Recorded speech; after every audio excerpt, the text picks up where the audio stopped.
much personal stuff about his own tragedy, which does feed into the story. So I wondered if he feels like sharing any of that. Yeah, there's a lot of layers to the story. And, well, when I was 20, I was in a car accident. I hit a tree that flew 75 feet head first into a brick wall. I have a hole in I had one, and so then I learned how to walk, but my mom had two cripples in the house at the same time, taking care of. So, but she loved doing it. I mean, taking care of her kids. And another thing about the Dr. Kevorkian thing, Buddy made an appointment with the doctor, and then I was like, oh, to myself, oh boy, here we go. And then he said later on, oh, yo, the doctor postponed this appointment, and I was like, cool, man, you know. And so then we made another appointment, and then my mom's brother died the week we were supposed to go, so he postponed that appointment because he didn't want to have her two deaths in the same week. And then I was like, wow, this is weird. And I said, all right, one more time or I'm not gonna do it, you know? And so we did it the third time. There was, you know, so I don't know. I'm happy he's out of it, you know. He hated living. I mean, he wasn't negative, he was positive. People would come to his house all the time for years and years. And he would say to me, Jimmy, everybody's telling me their problems. I got the worst one, you know. And, so that was pretty good, you know. But yeah, thank you for that question. Is your mom still alive? No, she died. And, you know, I don't know, I'm not good with dates, but like she was like 93, probably like 5 years ago. Yeah, right. Thank you. I don't need a microphone. Just I might not. the type of football accident that he had. He broke his neck. So it was. So and this was 73. Yeah. So this is a while ago. You know, I don't really know. Yeah, and it didn't look like a big crazy hit, but he was going forward. They tripped him up. His head and shoulders hit the ground at the same time, and then the players pushed him down. Oh. And then when the one player back then, took his helmet off. Yes. So he was a guinea pig all his life. I got, you know, for everything, and the one the players put him on the gurney, and the one guy said, I swear I saw him moving his arms. So they probably heard him more there. And in the ambulance, when he was going to the doctor, there was another guy who it was a brutal game actually, and another guy had a broken leg, so they were going to the hospital, and Buddy was like crying, not crying, but like, I guess, I wasn't there, my dad was. And the driver of the van was like, I've never seen a bigger baby in my life, and on a broken leg. And my dad was like, I don't think it's a broken leg. So there's a lot of tidbits around. So like when you ask me, I remember. But so yeah, he broke his neck, and you know they didn't know then, and they took the helmet off, and who knows what else. I'm a Buffalo Bills fan, so. I'm sorry to hear that. As you know, they. 5 equals 5. Yes. They had an accident, I guess it would have been last year, right? Oh, well, who was that? And I cannot pronounce his name, Damar. I can't think of his name right now. But he had, with his heart, that had stopped on the field, and thank goodness they were able to get him off the proper way.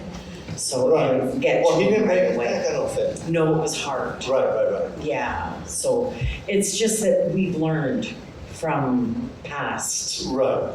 And thank goodness, unfortunately for your brother. Yeah. But thankfully we've come a long way. Yeah, we have come a long way, Thank you. That's great. No, thank you. Go late. I have a question. You mentioned you're obviously in the film.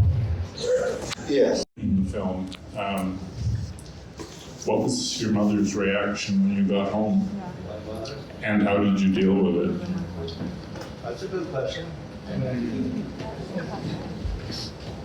That's funny. How did she deal with it? We told her we were going to the eye doctor. And when I came home, I called, after the motel room, I called my sister going back to the airport in Michigan. And she was the first one I talked to. And I said, Lynn, we didn't go to the eye doctors. And I said, does everybody hate me? And she said, no, we're all here to support you. So they supported that. But yeah, so that's a good question, thanks. I have the microphone here. Yeah, I saw that. So I was a little confused because at the end of the movie, it had the notice for suicide prevention. We in Canada now, we have the medically assisted in dying, right? So we have the MAID. At that time, Dr. Kevorkian, obviously it was considered he was causing death and murder. I'm confused with the suicide connection to it because are you looking at it as if it was a suicide? Or are we looking at it as an assisted death?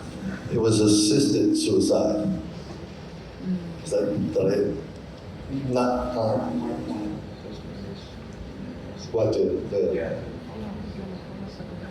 oh, Mark, the guy who, Mark, my friend, when I was a kid, he funded it, produced it, and he wanted to put it on because he didn't want it to be a dark story, but a uplifting story and a love story.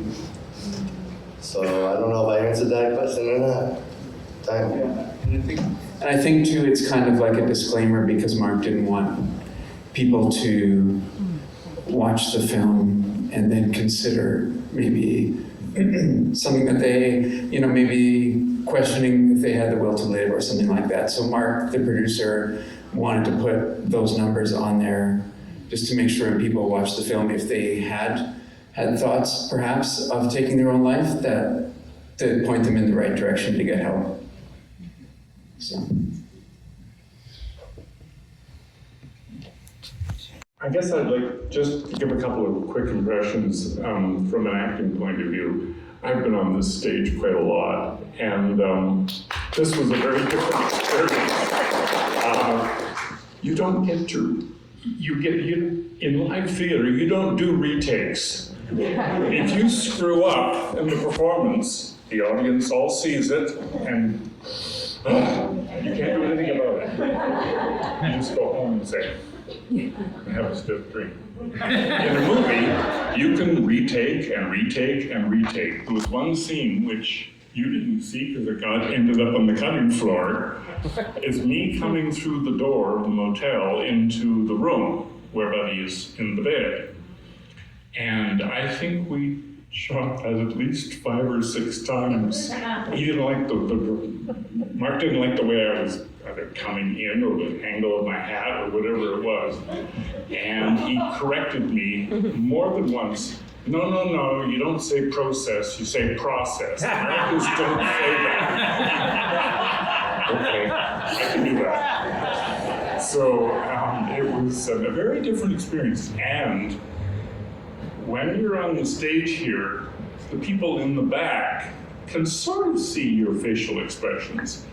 But trust me, when you have a camera right in your face, you can see every little mole, every little hair that you didn't cut off. It's a very different experience. You got to be more subtle about what you do with your face. Well, I got to tell you one funny story because some funny things happened. It was a great experience. Well, first of all, I didn't know Matt Matt didn't know me. I got a note from the box office manager one day saying, I'm not sure what her name is, but I'm Matt Power and I'd like you to be in the movie.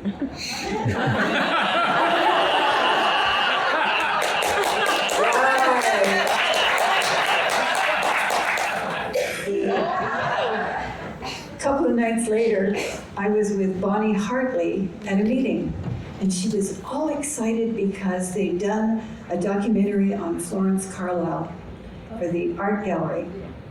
And she was thrilled because it hadn't started out so well, but it finished up really great because some young guy came in and fixed it for them.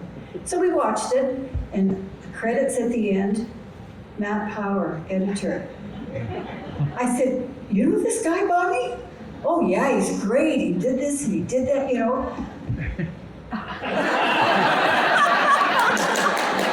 call him Matt.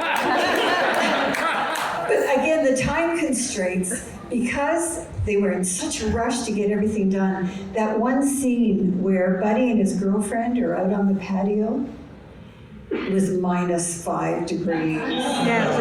So as soon as the scene was done, they rushed back in. And I mean, there were times when she, I don't even think got proper introductions because she looked at him and again said, and what was your name again? So it was a fun thing. We had a lot of fun, but it was very different. And I actually saw Laurel perform here on the stage in Hilda's Yard, is how I first was introduced to you, right? And then when we needed to fill this role, I thought of you right away for that, so that's how I connected with you. So I do want to thank, Theatre Woodstock also for hosting us, and, with the connection with Laurel and Tom also. But like Laurel said, it was crazy, for me too, and I got that email from Mark. I'm like, what is this? I was so skeptical, and I had friends and people tell me, it's like, oh, you better not get involved in that. That sounds fishy, And then even I remember Tiffany sending me an email. I was like, I got an email from this guy, Mark, and he wants me to come out and spend a weekend with him at his house in Niagara on the Lake. What is this? Sounds kind of, creepy, or what is this?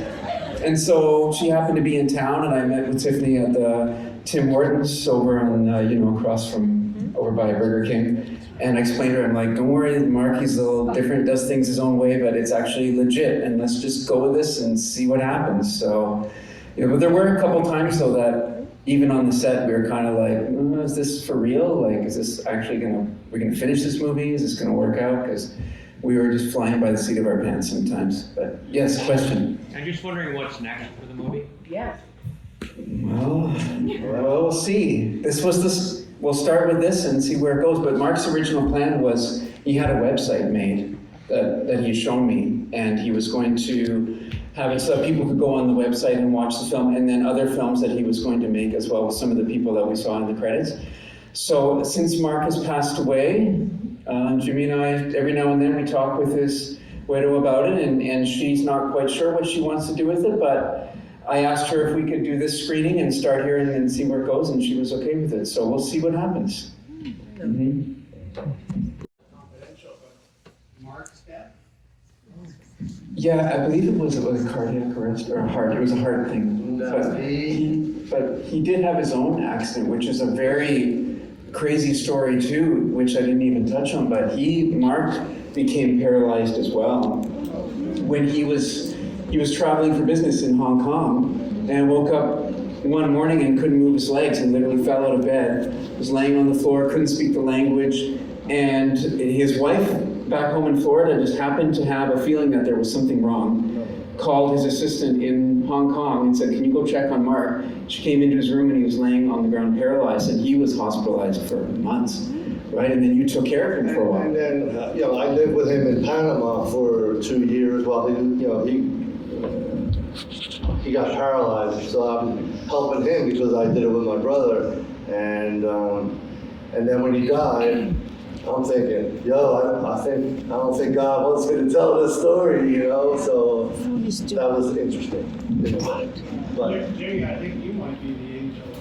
Yes. thanks. I appreciate that. doctor, like I was wondering, they had this discussion about how they could be charged with murder, but how is it possible that there was this doctor that like everyone was kind of aware was doing this? Like how did that work that the doctor was still able to have a practice and be able to provide these services?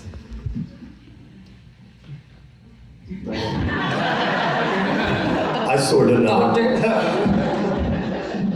Well, help me remember the question. The doctor was able to do it because he broke from the practice. And he was his 49th person he put down. And then cops were after him. They prosecuted him 3 times before that with a jury, but they never found him guilty because they knew he wasn't a murderer. But they were after him. They wouldn't help him. He had to do it that way. His first patient was in a van because they wouldn't help him in the hospital. You know, he had a lot of courage, that guy. And there's a lot more to think about.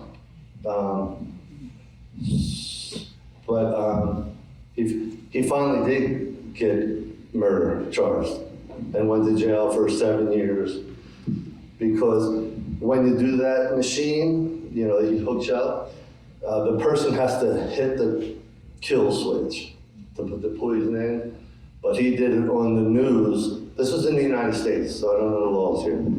He did it on the news and he did it himself. The guy wanted to die, who he did, and then he thought he was going to change the whole, you know, laws. But and when he did that, he didn't keep the same lawyer. He did it by himself. He thought he was so sure they will never, you know, put him for murder. So, but he loves the guy, and I love the guy, you know, because it really helped out. But, so, I hope that answered a little bit. Yeah, thank you so much. Thank you. No judgment, it was just No judgment. purely out of curiosity, Yeah. the logistics of it. Yeah, appreciate your question.